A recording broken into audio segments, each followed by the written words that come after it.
They did it again. WWE just slapped every single one of us right across the face, and somehow, we're supposed to sit here and smile about it. The 9th of January 2026, a date that'll go down as one of the most disrespectful episodes of SmackDown in recent memory. And before you jump into the comments defending this train wreck, ask yourself this: how many times are we going to let them get away with this? Let me paint you a picture. You cleared your Friday night. You ordered food, grabbed your drinks, settled into your couch, and prepared for what WWE promised would be a can't-miss episode of SmackDown. Instead, what we got was a masterclass in wasting our time, disrespecting talent, and booking decisions that make absolutely zero sense. This isn't just bad wrestling, this is insulting to everyone who's invested years of their lives following this product. The show opened with what should have been a barn burner. The undisputed WWE Championship picture is supposed to be the focal point of everything, the reason we tune in every single week. But what did we get?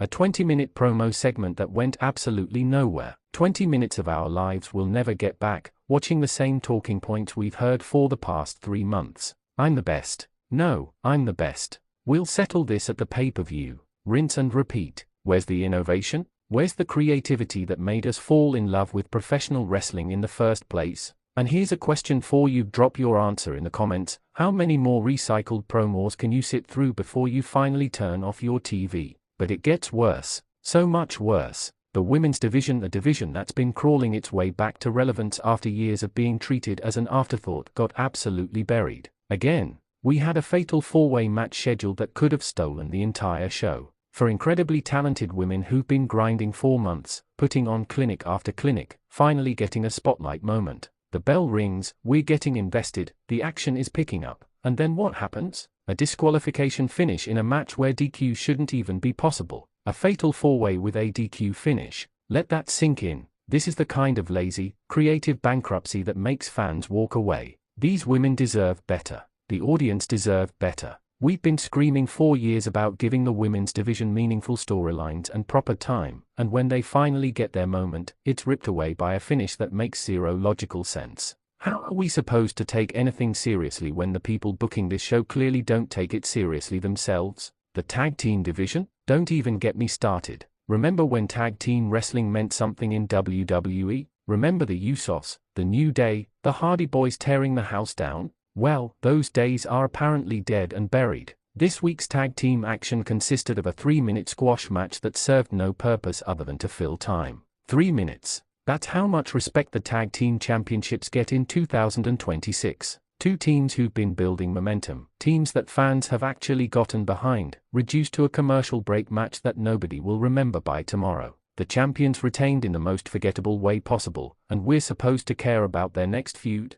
Based on what? What reason has WWE given us to be emotionally invested in any of these teams when they are treated like jobbers on their own show? Here's another question for the comment section. What's your favorite tag team of all time, and do you think they'd even get 5 minutes on today's SmackDown? The mid-card is where things went from disappointing to downright infuriating. The United States Championship scene is in absolute shambles. The champion, who should be presented as a fighting champion, a workhorse, someone we respect even if we don't like them, has been reduced to a comedy act. Not intentional comedy that's over with the crowd, but the kind of comedy that makes you cringe and reach for the remote. We got a backstage segment where the champion was involved in a skit that belonged on a rejected Saturday morning kids show, not on a program that's supposed to be showcasing the best professional wrestling in the world. The championship belt might as well be a prop at this point. There's no prestige, no honor, no reason for anyone to want to challenge for it because holding it means absolutely nothing. And the challenger? The number one contender who should be on fire, cutting promos that make us believe he's hungry for that title?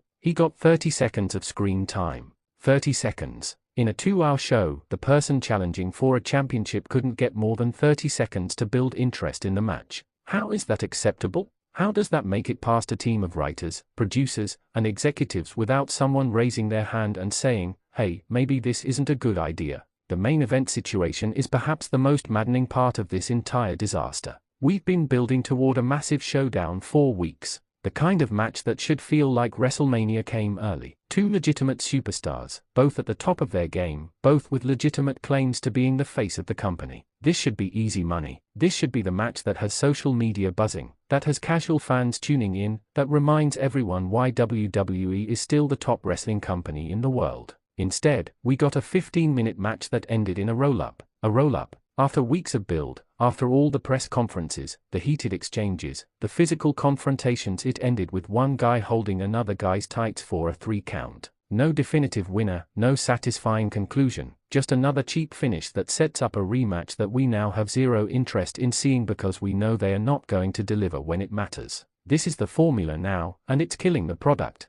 Build something up just enough to get people interested, then pull the rug out from under them with a non-finish or a roll-up or a disqualification. Then run it back next month and hope people forget how disappointed they were the first time. It's transparent, it's lazy, and it's the reason why ratings keep declining no matter how much talent they have on the roster. Speaking of talent, let's talk about who wasn't on the show. There are at least 10 wrestlers on the SmackDown roster who didn't appear at all. Not in matches, not in backstage segments, not even in crowd shots. These are people with contracts, people with families to feed, people who moved across the country to be part of WWE, and they can't even get on a 2-hour television show. Meanwhile, we get 20-minute promos that say nothing and comedy skits that fall flat. The roster depth is incredible right now. WWE has more talented wrestlers than they've had in years. But if you're not in the top 3 or 4 storylines, you might as well not exist. There's no mid-card stories, no character development for anyone outside the main event scene, no reason to care about 3/4 of the roster because they are treated as interchangeable parts rather than unique characters with motivations and goals. Drop a comment below, who's your favorite wrestler that's being completely wasted right now. The production values were off too. Multiple botched camera cuts, microphones cutting in and out during crucial promo moments, and at least 2 instances where you could clearly see crew members in shots they shouldn't have been in. These are amateur mistakes from a billion-dollar company with decades of television experience. It's not charming, it's not forgivable, it's unacceptable. And let's address the commentary team. The announcing was particularly rough this week, with forced enthusiasm for moments that weren't exciting and awkward silence during moments that should have been called with intensity. The disconnect between what we were seeing and what we were being told we should feel about it was jarring. Commentary should enhance the product, not expose how weak it actually is. But here's the thing that really gets under my skin. We know WWE can do better. We've seen them do better. We've witnessed incredible episodes of SmackDown that left us satisfied, excited for next week, telling our friends they have to watch. The talent is there, the resources are there, the history and legacy are there. What's missing is the creative vision and the respect for the audience's intelligence and time. Every week, millions of us tune in hoping this will be the week things turn around. This will be the episode that reminds us why we fell in love with wrestling. Instead, we get more of the same tired formula, more wasted potential, more talent sitting in catering while valuable TV time is squandered. The 9th of January 2026 was supposed to be a fresh start for the new year. Instead, it was a reminder that unless something drastically changes, we're in for another 52 weeks of disappointment, false promises, and disrespected talent. So here's my final question for all of you. At what point do we stop accepting mediocrity? When do we demand better? When do we hold WWE accountable for consistently under-delivering? Drop your thoughts in the comments. Share this video if you're tired of the same nonsense week after week. And let me know, are you still watching SmackDown in 2026, or have you finally had enough?